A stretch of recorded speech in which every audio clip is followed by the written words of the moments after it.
तिरंगे के आन बान और शान की खातिर खुद तिरंगे में लिपट कर चले आते हैं देश के ये वीर सपूत। ये वीर सपूत ही देश के असली हीरो होते हैं, जो देश पर जरा से भी आंच आ जाए तो अपने खून से इस माटी को सींच देते हैं। इस माटी के वीर सपूत, ये माटी के लाल ऐसे होते हैं जो दिन रात अपने देश की सुरक्षा में तैनात रहते हैं और मौका मिलने पर अपने माटी का कर्ज अपने खून से चुका देते हैं। कुछ तो ऐसे भी वीर जवान होते हैं जो मरने के बाद भी अपने देश की सुरक्षा में तैनात रहते हैं। हम बात कर रहे हैं सिक्किम बॉर्डर पर तैनात भारतीय सेना के बहादुर सैनिक हरभजन सिंह की, जो मरने के बाद आज भी सिक्किम बॉर्डर की हिफाजत कर रहे हैं। तो दोस्तों, आप इस वीडियो के अंत तक बने रहें, क्योंकि आज बात होगी भारतीय सेना के ऐसे सपूत की जिसने जिंदा रहकर देश की हिफाजत तो की ही, पर मरने के बाद भी पूरी मुस्तैदी से अपनी ड्यूटी, अपना कर्तव्य निभा रहा है।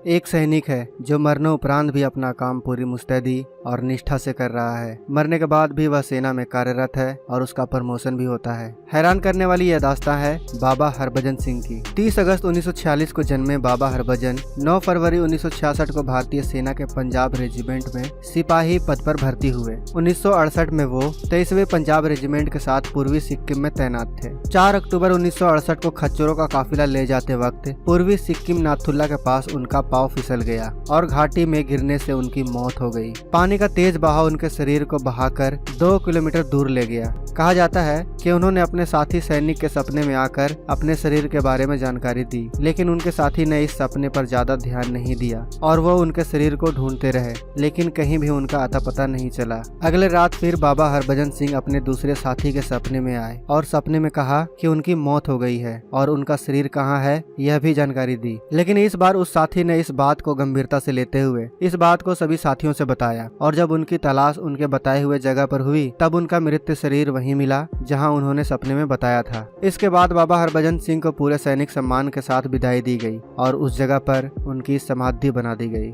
कहा जाता है कि सपने में उन्होंने ही इच्छा जाहिर की थी कि उनकी एक समाधि बना दी जाए। उनकी इच्छा का मान रखते हुए उनकी एक समाधि बना दी गई। लोगों में इस जगह को लेकर बहुत आस्था थी, लिहाजा श्रद्धालुओं की सुविधा को ध्यान में रखते हुए भारतीय सेना ने 1982 में उनकी समाधि 9 किलोमीटर नीचे बनवा दिया, जिसे अब बाबा हरभजन सिंह मंदिर के नाम से जाना जाता है। हर साल यहाँ हजारों लोग दर्शन करने आते हैं। उनकी समाधि के बारे में मान्यता है कि यहाँ पानी की बोतल कुछ दिन रखने पर उनमें चमत्कारी गुण आ जाते हैं और इसका 21 दिन सेवन करने पर श्रद्धालु अपने रोगों से छुटकारा पा लेते हैं। कहा जाता है कि मृत्यु के बाद भी बाबा हरभजन सिंह नाथुला के आसपास चीनी सेना की गतिविधियों की जानकारी अपने मित्रों के सपने में देते हैं, जो हमेशा सच साबित होती है। और इसी तथ्य के आधार पर मरणोपरांत भी उनको भारतीय सेना के सेवा में रखा गया है। उनकी मौत को 48 साल हो चुके हैं, लेकिन आज भी बाबा हरभजन सिंह की आत्मा भारतीय सेना में अपना कर्तव्य निभा रहा है। और यही वजह है कि बाबा हरभजन सिंह को नाथुला का हीरो भी कहा जाता है। बाबा के मंदिर में बाबा के जूते और बाकी सामान रखा गया है।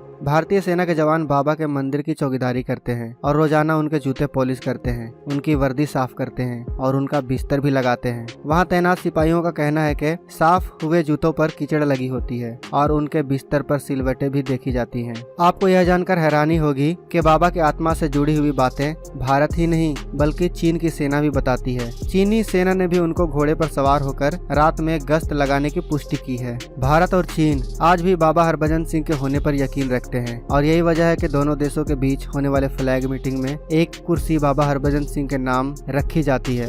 सारे भारतीय सैनिकों की तरह बाबा हरभजन सिंह को भी हर महीने वेतन दिया जाता है। सेना के पैरोल में आज भी बाबा का नाम लिखा हुआ है।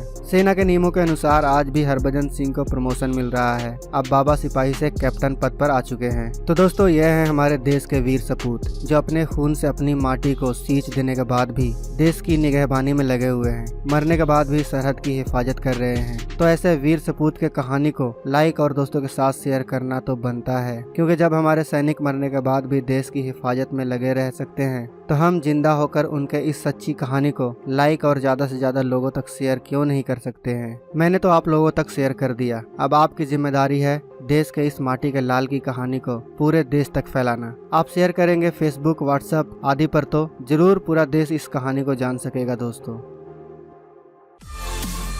अगर आपको ये वीडियो पसंद आए तो वीडियो को लाइक करें, सब्सक्राइब करें और इस घंटे को बजाय ऑल प्रेस करें हमारी वीडियो सबसे पहले देखने के लिए।